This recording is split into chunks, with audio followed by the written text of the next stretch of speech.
Somewhere in a small school in America, it was the fourth week of an email pen pal exchange program. It had been a week since Melissa Miller's pen pal Nya had stopped writing.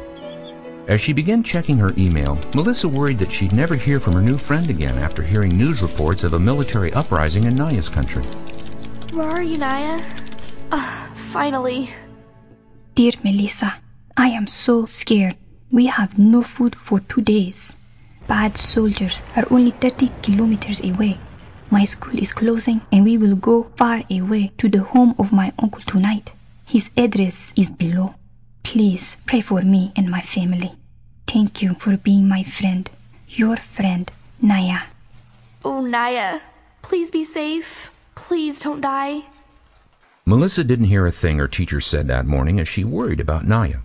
Nya was so far away and there was no way to help her. But as the lunch bell rang, Melissa got an idea. Maybe there was something she could do. Every day at lunchtime, Melissa went to the playground without eating lunch. She secretly saved her lunch money and envisioned sneaking to the store to buy her friend food to mail her. But after 4 days, Melissa realized she was just a kid. Going alone to the store and post office wasn't even allowed. Worse yet, if she told her mother she'd been skipping lunch, she'd be in trouble. That week, Mrs. Miller noticed her daughter had been a little distant. But now something was clearly troubling her.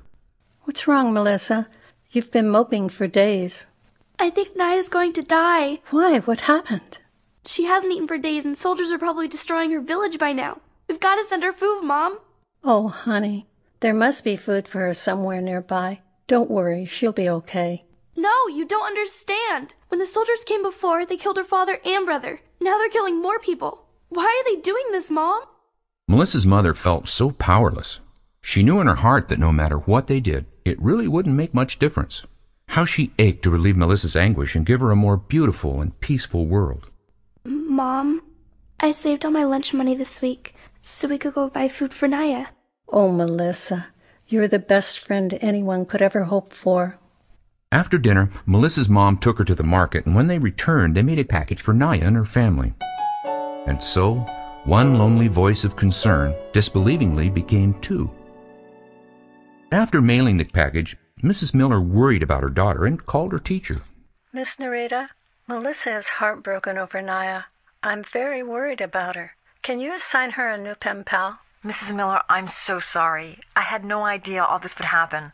I'll speak to Melissa this morning about a new pen pal. When Miss Narita tried to assign Melissa a new pen pal, however, Melissa argued passionately. Melissa, your mom didn't want you to worry. We thought you'd be happier with a new pen pal. Nya's my friend. We can't just forget about her. Why can't we help her? Sometimes it's the children who teach the teachers. And so it was that morning that Miss Narita saw the world through the wisdom of a child's eyes. Melissa, you're right. Why don't you meet me outside the teacher's lounge after lunch today? And so, 2 became 3. There was a sudden hush followed by admonishing looks when Miss Narita brought a child into the restricted teacher's lounge. But Miss Narita had a plan, and she faced them squarely.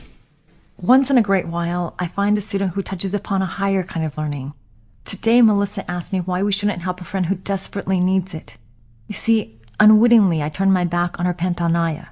Thankfully, Melissa was there to remind me why I chose to become a teacher, and I'd like to tell you about Nya. As Miss Narita went on to describe Nya's situation, earlier expressions of admonishment quietly softened, melting into tears and finally into resolve. Just as Melissa had awakened Miss Narita, now Miss Narita awakened all those present.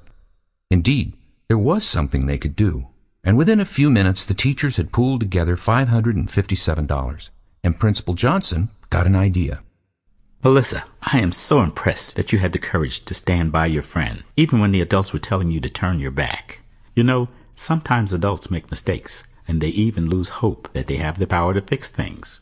They think many of the problems in the world are just too big to do anything about, and they give up. I want you to spend the rest of the day helping me plan a special assembly so that the whole school can help Nya's family and maybe even their friends. So now, 3 became 15. Many things are not right in the world. It takes special people to see that and then fix them. When we see people in trouble, we should help. Principal Johnson always had a way of reaching students, and this time was no different. By the time he finished, the students were completely silent. Then the silence exploded into applause and the students started chanting, "Go Melissa! Go Melissa!" And so 15 became 397. The school and community adopted Naya's family and sent weekly care packages with enough food to help several more families. After several months without any word from Naya's family, the school received a letter. Dear Melissa and everyone at your school, my home was destroyed and we have lost almost everything. We are living at the home of my uncle. It used to be a farm until the war started. Everyone was shocked when the charity truck brought your first package. It was more food than we had seen in weeks. In the next package, your teacher wrote and told us what you did at school and using your lunch money. Even Uncle had tears when I read the letter to him. I heard him tell Mother that Naya's little friend saved our lives. One day, Uncle was talking to his neighbor who also has land that used to be a farm. There were many people walking on the road that day when the charity truck driver came with your package, and I heard Uncle ask him where these people are going.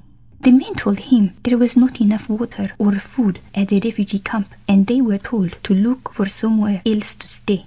Then I realized there was something we could do.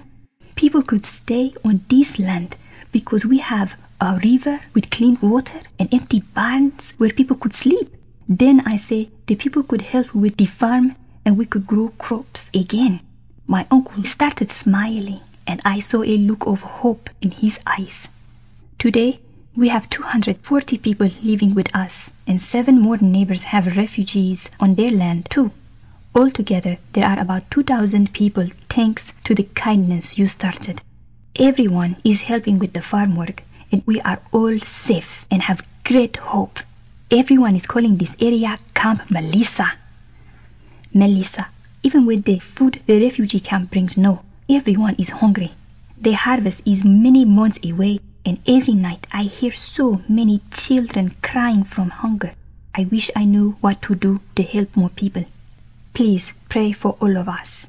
Your friend for life, Naya. As Melissa thought about Naya's letter, it dawned on her that if she and Naya could help 2,000 people, then millions of people could change the whole world. And unlike many adults, she knew she wasn't powerless. There was something more she could do.